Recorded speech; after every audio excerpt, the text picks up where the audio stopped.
then I went to work for my dad. That's him, the bald guy down there, right next to me. Went to work for him, I mean like slave labor.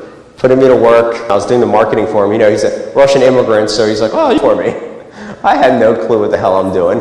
14 years old, he has me telemarketing for latex gloves. I'm sending them out samples. I'm working on commission. Then when I turn, get out, go make some cold calls. Go, this little punk kid calling on like 50-year-old. Somehow I ended up selling some medical equipment. So, and actually it was one of my clients that gave me this J. Abraham tape. You know, all of a sudden I'm like, wow, this is really amazing. Listen to this thing over and over again, like a dozen times, J. Abraham material. I started purchasing Dan Kennedy material in 10. You know, I couldn't even afford it back then. And these long ads company, and of course, you know, I showed it to him, and he's like, his accent, who's gonna read all this? Nobody reads. What? This is stupid.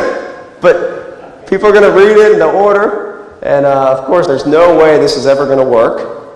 And tons and tons of orders from this stuff. There's just all dozens and dozens of ads like this, these long form ads, their credit cards. I mean, we're selling stuff like, you know, machines. This is a fetal Doppler for chicken babies, selling sigmoidoscopes. Some of you gentlemen know what that is. Tons of things, bone densitometry equipment, all via these long. So this stuff actually works, believe it or not. A bug up my butt. And I learned here, but Jeff Paul, I bought his course, How to Make Money in Your... I thought, you know, let's try a little niche so I can how to market their practice better. I already knew about doctors. Here's the ad that I ran. This is one of the ads. They laughed, and I got 3 new cosmetic cases. Does anyone know where that's an old John Caples headline. They laughed. So, you know, I just kept running that stuff. I remember my first classified ad that I placed for...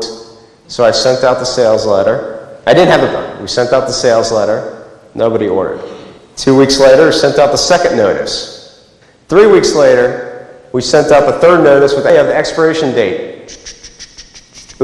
I grabbed that thing, you know, it's inside my dad's business. So, we got our first order. This is awesome. It was like $800. And then I just realized,